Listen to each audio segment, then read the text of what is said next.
शरद पवार सध्या सूर्यवंशी कुटुंबाची भेट घेत आहेत। तसला काहीच प्रकार नव्हता, त्याला निर्व्यसनी मुलगा होता, ड्रिंकिंग नाही, स्मोकिंग नाही, काहीच नाही, सगळे। मग आयजी साहेबांनी सगळे प्रोसेस सांगितले आम्हाला काय काय झालं अरेस्ट केल्यापासून, आणि ते सांगितले की दगडफेक केल्यामुळे आम्ही त्याला अरेस्ट केलोय आणि त्याच्यामुळं आम्ही अरेस्ट केलोय आणि हार्ट अटॅकमुळे त्याचा मृत्यू झालाय।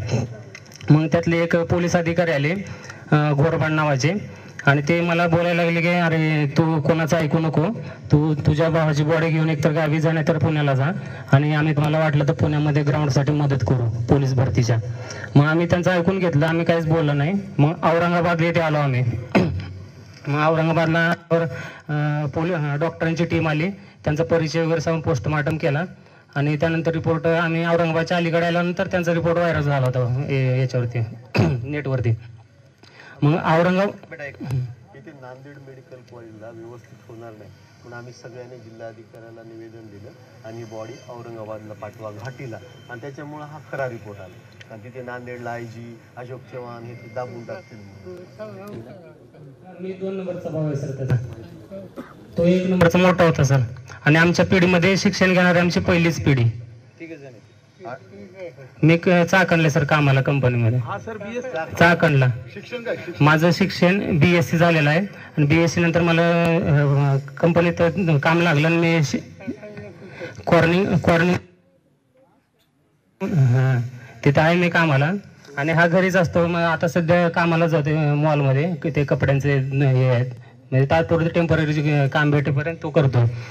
आणि हा पण भाऊ आहे ना बऱ्याच कंपन्यांमध्ये काम केलं कंपन्यांचं, आणि भेटेल ते काम करायचं, बँकेत काम करायचं, जेच्या गाडीवरती वगैरे काम करायचं तो। मग औरंगाबादवरून आम्ही पोस्टमार्टम झाल्यानंतर बॉडी घेऊन निघालो, आणि अंबड नावाचं चौक आहे तिथं आल्यानंतर पोलिसांचा बराच ताफ आला सर, आणि पोलीस बॉडी अडवली आमचा, आणि परभणीला येऊच देत नव्हते, आणि आम्ही आमच्या मतावरती ठाम होतो की माझ्या भावाचं जिथं मरण झालेलं आहे तिथं आम्हाला बॉडी घेऊन जायचं आणि तिथंच अंतिम संस्कार करायचा आहे। तरी पण पोलीस काय ऐकतच नव्हते, ते थोडं दबाव टाकले होते, आणि ॲम्ब्युलन्सचा जो ड्रायव्हर आहे त्याला 2 तास पळवून लावले होते। मग 2 तासानंतर ॲम्ब्युलन्सचा ड्रायव्हर आला, आणि तो एकदम घाबरत होता गाडीमध्ये बसायला, तो तयारच नव्हता गाडी ड्रायव्हिंग करायला। मग IPS अधिकारी आले, आम्ही पण भरपूर विरोध केला, त्यांना सांगितलं की साहेबांना आम्हाला परभणीलाच घेऊन जायचं बॉडी तिथं जाणते, तरी पण काही ऐकत नव्हते। मग IPS अधिकारी आले आणि ते आईला बोलले की मावशी परभणीमध्ये भरपूर लोक जमलेले आहेत, जर काय राडा झाला तर तुम्ही त्याची जिम्मेदारी घेणार का? मग माझी आई बोलली त्यांना, साहेब माझा मुलगा अरेस्ट झाल्यापासून, अटक केल्यापासून ते मरेपर्यंत तुम्ही मला कसलंच माहिती दिलं नाही, कसला कॉल केला नाही, काय नाही, मग त्याची जिम्मेदारी कोण घेणार? माझा मुलगा मेला, त्याची जिम्मेदारी तुम्ही घ्या, छाती ठोकून सांगा की मी जिम्मेदारी घेतो।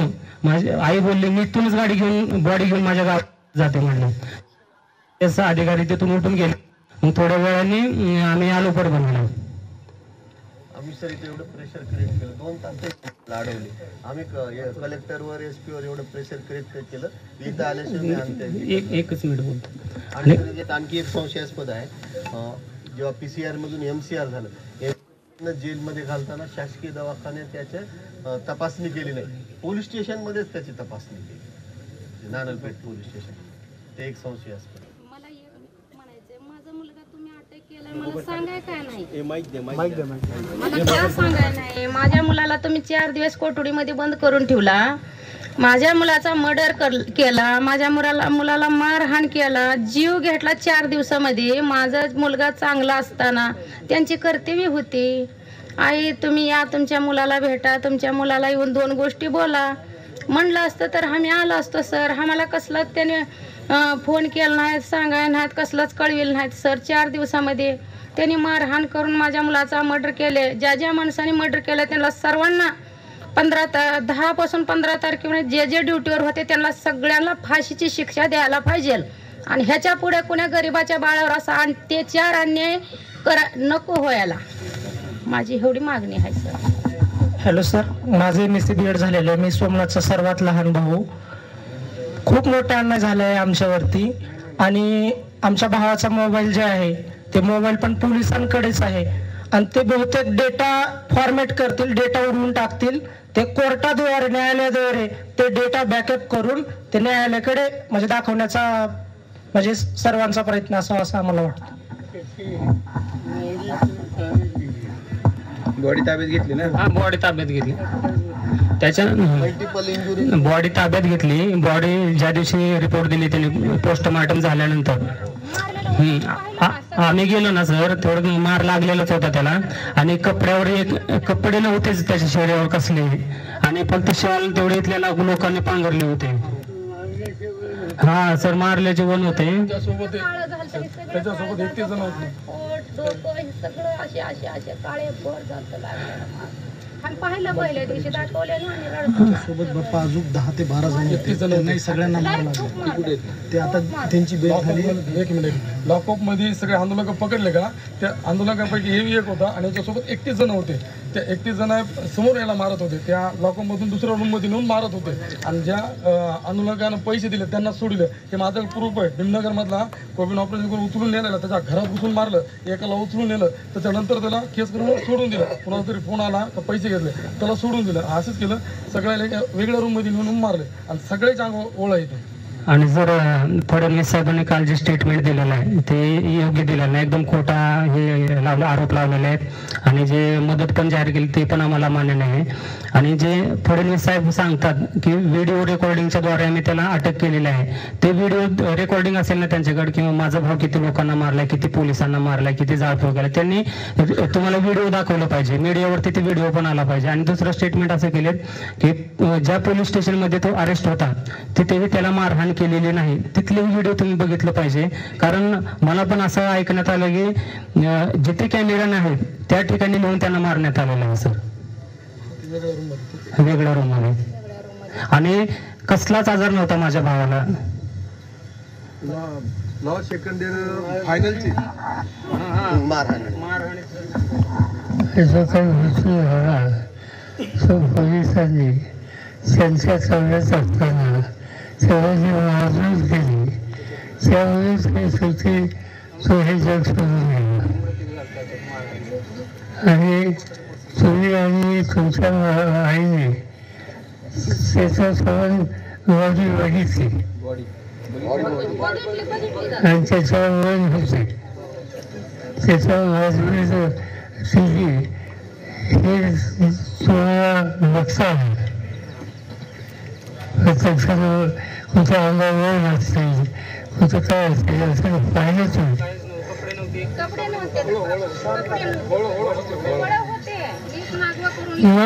असते ना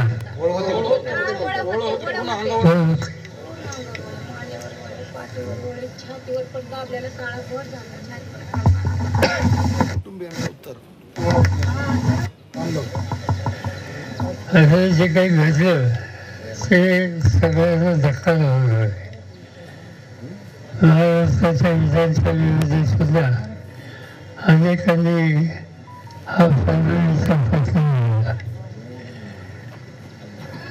ज्या तरुणावर मजबूर केली त्याचं बदल काय होता असं दिसत नाही. डॉक्टर बाबासाहेबांच्या शेल्फाची जी काही मोजतो नाही त्याचा काही यांचा तुझा संबंध नव्हता. त्याची प्रतिक्रिया होती आणि प्रतिक्रिया म्हणून लोक रस्त्यावर आले तर त्यांना मजबूत करणं हे काही योग्य नव्हतं. आमची माहिती आहे, तुम्ही अधिक सांगू शकाल की जे आंदोलन झालं तेही शांततेने होतं, शांततेत होतं.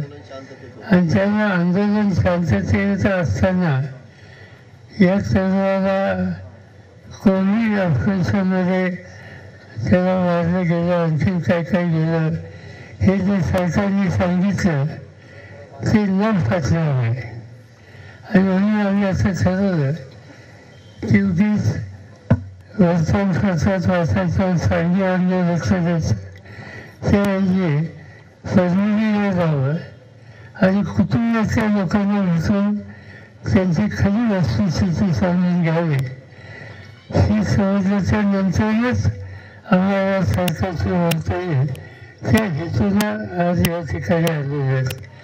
आणि जी काही माहिती तुम्ही दिली ती माहिती दिल्याच्या नंतर एक निष्पापणा काही भूमिका घेऊन रस्त्यावर आला असेल इतरांच्या बरोबर तर त्याला या पद्धतीनं वाजवून करणं आणि शेवटी त्याला मृत्यूला सामोरं जाण्याचा प्रश्न मांडणं ही अतिशय गंभीर बाब आहे.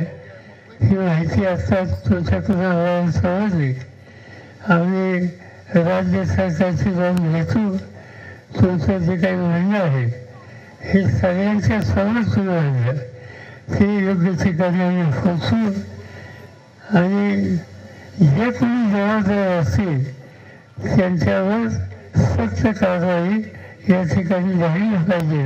ही जी कुटुंबाची मागणी आहे ती मागणीसुद्धा राज्य सरकारकडे पोचवणं ही आमची जबाबदारी राहील आणि ती काळजी आम्ही घेऊ. दुर्दैवानं गेल्यावर बंधनपर्यंत येऊ शकत नाही. तो आज आपल्या करता मुलगा दुर्दैवानं पोलिसी अत्याचारावर आज आपल्याला गेलेलं आहे. हे दुःख तुम्हाला सोसणं हे काही सोपी गोष्ट नाही, पण दुर्दैवानं हे गरजेचं आहे. याचं बाहेर कसं बघायचं याचा विचार कुटुंबाने असून आणि हितचिंतकांनी असून केलं पाहिजे. पण तुमची जी मागणी आहे की जबाबदार लोकांच्या बद्दलची जी काही काळजी घ्यायची, खबरदारी घ्यायची, काळजीची तरतूद करायची याकडं आम्हाला सगळ्यांचं लक्ष राहील एवढंच तुला ठिकाणी सांगतो.